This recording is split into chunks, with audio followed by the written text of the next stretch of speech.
आज हम लोग देखना है कि महात्मा गांधी एवं उनके आंदोलन से संबंधित कौन कौन से पॉइंट हैं जो एग्जाम के क्वेश्चन बनाए जाते हैं, उस सब को जानने का प्रयास करेंगे। तो इसी के साथ में हम लोग शुरू करते हैं। सबसे पहले हम लोग महात्मा गांधी के बारे में कुछ बेसिक सी जानकारी देखते हैं। जैसे महात्मा गांधी का जन्म 2 अक्टूबर 1869 को, महात्मा गांधी का जन्म 2 अक्टूबर 1869 को गुजरात के पोरबंदर नामक स्थान पर हुआ था। 2 अक्टूबर को पहले गांधी जयंती के रूप में मनाया जाता था, लेकिन अब जो है ना 2 अक्टूबर को अहिंसा दिवस के रूप में मनाया जाता है। हम लोग को याद रखना होगा कि 2 अक्टूबर को कौन सा दिवस मनाया जाता है या फिर अहिंसा दिवस कब मनाया जाता है, तो 2 अक्टूबर को मनाया जाता है। महात्मा गांधी का मृत्यु जो है ना एक दुखद घटना है। 30 जनवरी 1948 को हुआ था और 30 जनवरी को महात्मा गांधी की मृत्यु नाथूराम गोडसे के गोली मारने की वजह से हुई थी। और भारत में 30 जनवरी को शहीद दिवस के रूप में मनाया जाता है। यहाँ पर 2 दिवस हैं, एक अहिंसा दिवस और एक शहीद दिवस।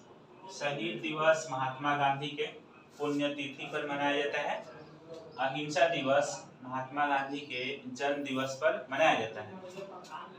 महात्मा गांधी की प्रारंभिक शिक्षा उनके जन्म स्थान में हुआ था और उनकी कॉलेज की जो पढ़ाई हुई थी वह भावनगर के श्यामल दास कॉलेज में हुआ था। और फिर उसके बाद में उच्च शिक्षा प्राप्त करने के लिए वे 1888 में लंदन चले गए और वहां से शिक्षा प्राप्त करने के बाद में 1891 में भारत लौटे और फिर 1893 में महात्मा गांधी दक्षिण अफ्रीका गए थे। वे गुजरात के एक व्यापारी दादा अब्दुल्ला की केस की पैरवी करने के लिए, जिसमें वहां उनको सफलता मिली थी। महात्मा गांधी 9 जनवरी 1915 को 21 वर्ष बाद स्वदेश लौटे। महात्मा गांधी दक्षिण अफ्रीका से 9 जनवरी 1915 को भारत लौटे थे और 9 जनवरी को भी भारत में एक दिवस मनाया जाता है और उसको प्रवासी दिवस के नाम से जाना जाता है।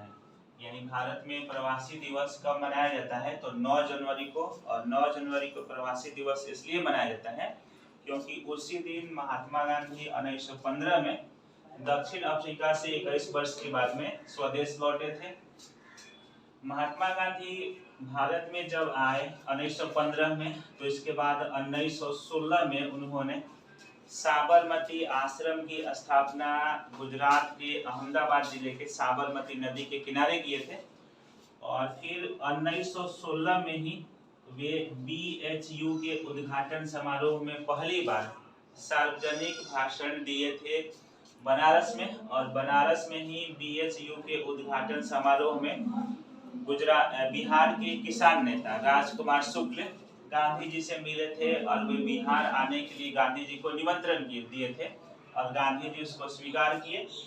और फिर उसके बाद में 1917 में महात्मा गांधी बिहार चंपारण आए और यहाँ पर वे भारत में अपना पहला सत्याग्रह चंपारण सत्याग्रह शुरू किए थे।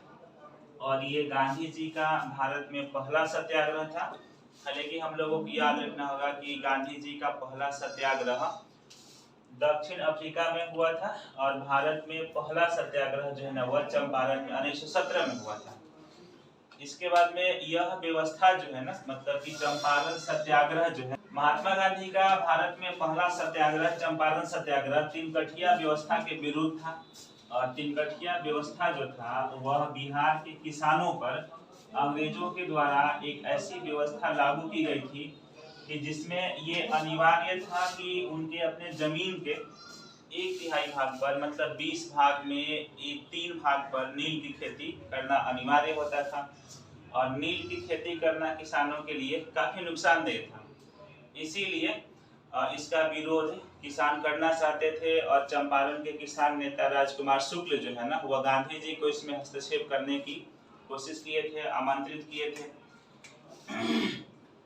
1917 के चंपारण सत्याग्रह के बाद में महात्मा गांधी का जो दूसरा आंदोलन हुआ वह 1918 में, और ये खेड़ा आंदोलन था। 1918 में गांधी जी का दूसरा आंदोलन खेड़ा आंदोलन था, और ये गुजरात के खेड़ा जिले में था।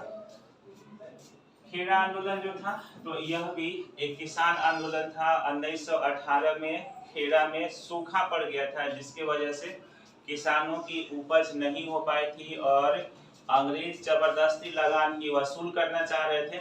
इसीलिए उसके विरोध में, यानी लगान वसूल करने के विरोध में तथा अन्य प्रकार के करों को वसूलने के विरोध में खेड़ा आंदोलन गांधी जी के नेतृत्व में हुआ था। और इसी आंदोलन में गांधी जी पहली बार नारा दिए थे कर मत दो का। हम लोग को याद रखना होगा कि गांधी जी किस आंदोलन में कर मत दो का नारा दिए थे, तो 1918 में खेड़ा आंदोलन में।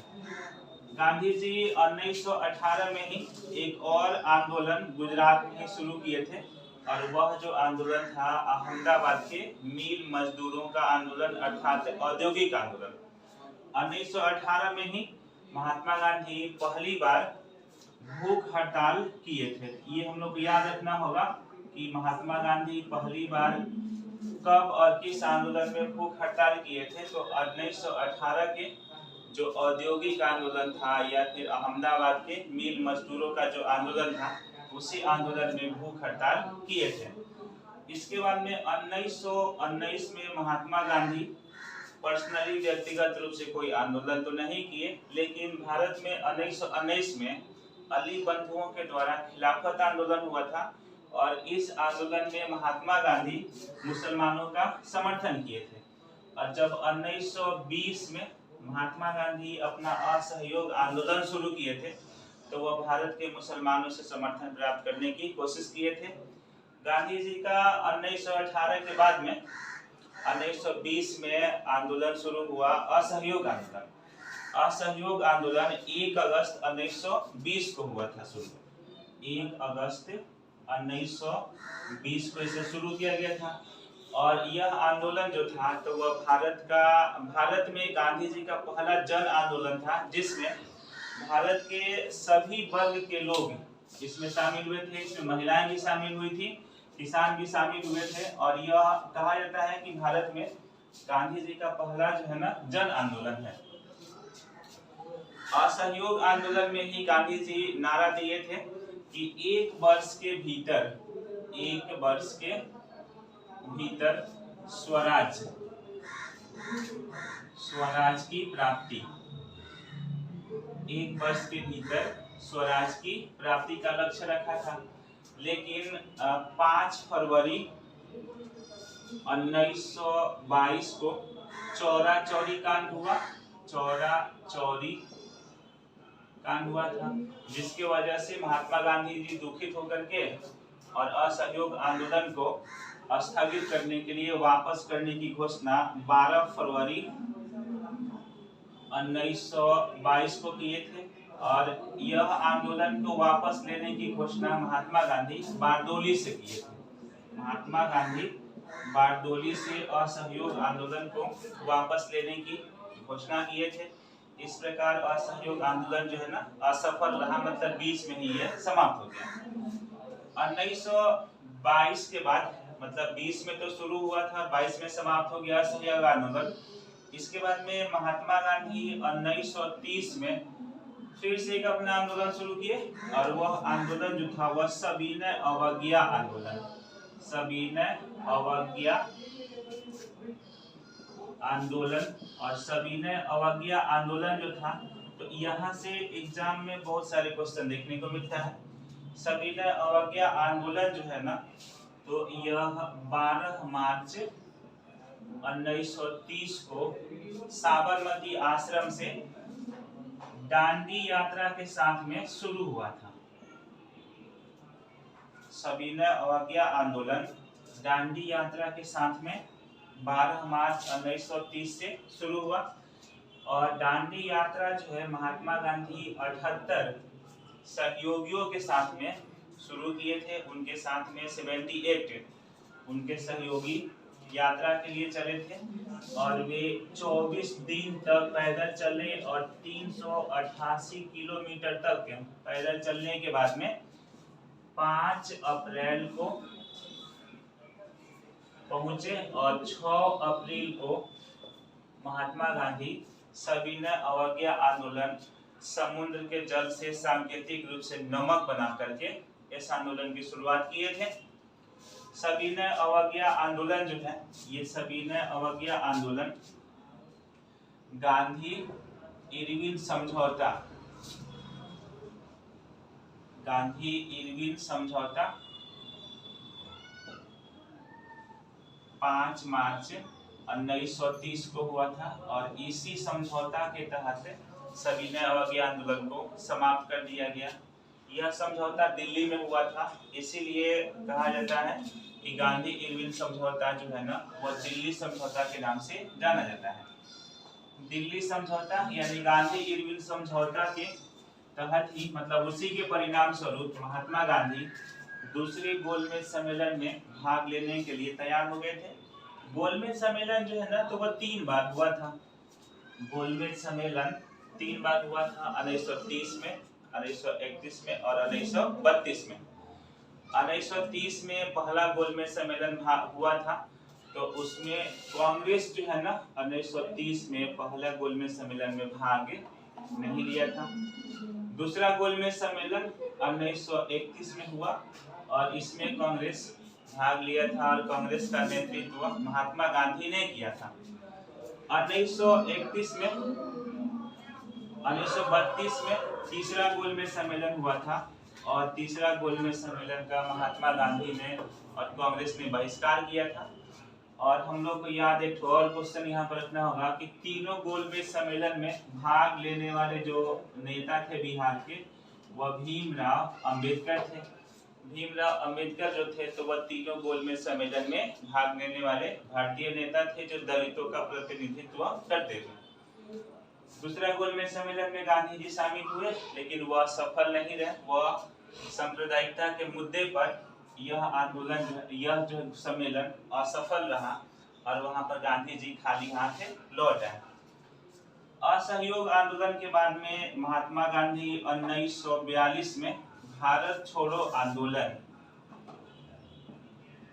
भारत छोड़ो आंदोलन शुरू किए और यह आंदोलन जो है ना महात्मा गांधी का और साथ में भारतीय स्वतंत्रता संग्राम का अंतिम आंदोलन रहा था। ये 1942 में शुरू हुआ और 1945 में समाप्त हुआ था।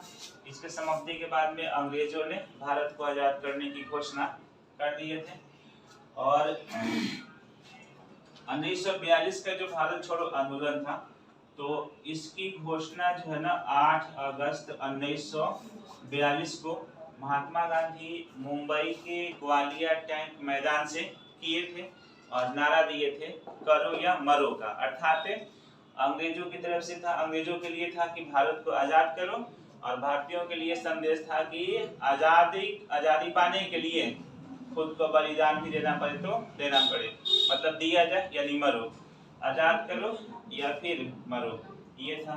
और करो या मरो का नारा जो है ना हम लोग याद रखना है कि किस आंदोलन से संबंधित था, तो ये भारत छोड़ो आंदोलन से था।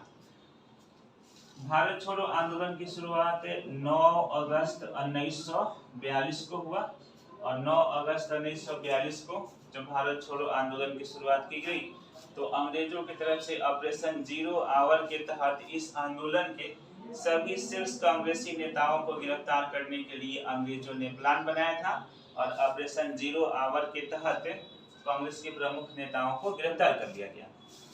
इसमें ध्यान देने वाली बात यह है कि महात्मा गांधी को 9 अगस्त 1942 को गिरफ्तार करके पूना की अलवदा जेल में रखा गया था और फिर डॉक्टर राजेंद्र प्रसाद को गिरफ्तार करके उनको बांकीपुर जेल पटना में रखा गया था। जयप्रकाश नारायण को गिरफ्तार करके हजारीबाग जेल में रखा गया था। बिहार में कांग्रेस के भारत छोड़ो आंदोलन का नेतृत्व करने वाले जो प्रमुख कांग्रेसी नेता थे वह जयप्रकाश नारायण थे। जयप्रकाश नारायण के नेतृत्व में गुप्त तरीके से बिहार में भारत छोड़ो आंदोलन का नेतृत्व किया गया था।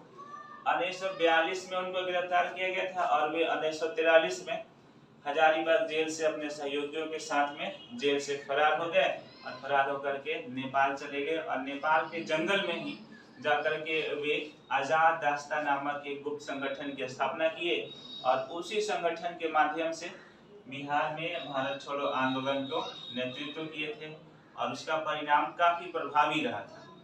भारत छोड़ो आंदोलन के दौरान भारत में कुछ प्रमुख घटनाएं निकल करके सामने आती है, जैसे समानांतर सरकार की स्थापना करना, गुप्त संगठन की स्थापना करना और फिर कांग्रेस के गुप्त रेडियो का संचालन करना। समानांतर सरकार की स्थापना के क्रम में भारत में सबसे पहले समानांतर सरकार की स्थापना बलिया में हुआ था और बलिया में चीतू पांडे ने किया था और फिर सबसे अधिक समय तक समानांतर सरकार जो चली थी वह सतारा में था और सतारा में 1945 तक समानांतर सरकार रही थी। बिहार में भी समानांतर सरकार की स्थापना किया गया था और बिहार में समानांतर सरकार की स्थापना बिहार के कटिहार जिला में हुआ था। कटिहार बिहार में भी समानांतर सरकार की स्थापना की गई थी। 1942 का भारत छोड़ो आंदोलन जो था वह नेतृत्वहीन रहा, लेकिन उसका परिणाम जो रहा ना वह सकारात्मक रहा था और जिसके वजह से मतलब ये भारत छोड़ो आंदोलन इतना मतलब प्रभावी रहा कि अंग्रेजों को भारत को आजाद करने के लिए, चाहे आजादी देने के लिए उन लोगों को मजबूर होना पड़ा और परिणाम यही रहा कि 1945 में जब ये समाप्त हुआ तो उसके बाद में 1947 में अपना देश आजाद हो गया, फिर कोई आंदोलन नहीं करना पड़ा। 1947 में 15 अगस्त 1947 को जब देश अपना आजाद हुआ तो उस समय महात्मा गांधी कलकत्ता में थे। आजादी के समय महात्मा गांधी कलकत्ता में थे। 1948 में 30 जनवरी को एक दुखद घटना घटी और नाथूराम गोडसे ने महात्मा गांधी की गोली मार करके हत्या कर दी और इस तरह से महात्मा गांधी का जीवन काल जो है ना 2 अक्टूबर 1869 से लेकर के 30 जनवरी 1948 तक रहा। महात्मा गांधी का जो पुण्य तिथि है 30 जनवरी को शुरू में बताया कि वह भारत में शहीद दिवस के रूप में मनाया जाता है। महात्मा गांधी का समाधि स्थल जो है ना दिल्ली में है और दिल्ली में उनके समाधि स्थल का नाम जो है ना राजघाट है। राजघाट दिल्ली में है और महात्मा गांधी का समाधि स्थल है। तो इस तरह से महात्मा गांधी को लेकर के एक संक्षेप में बहुत कम समय में कुछ प्रमुख घटनाओं का हम लोग जिक्र किए।